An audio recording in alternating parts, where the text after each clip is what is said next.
We've got over 300 people participating in Prayer Summer. I'm so thrilled about that.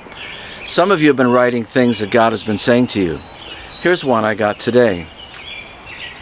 They wrote, "I love Dallas Willard's idea that prayer is talking with God about what we are doing together.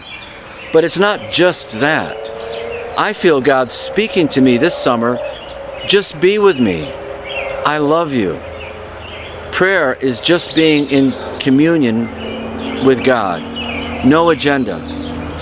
I believe God is telling me this because I often find myself working on things when I pray. God is calling me not only to do ministry, but to be with Him, to love Him. Well, I'm certain that that is true.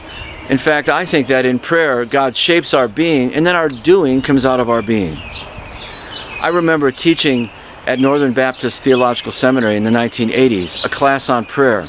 I sent the ministry students, the master's students, out to pray for an hour using Psalm 23. One of the students did not return to the class. When they didn't return, I thought, oh no, they don't like the class. But they showed up the next day. I asked them, what happened during your time of prayer? And that master's student, pastor in training, told me this. He said, when I was out praying, I heard some words I had not heard for a long time.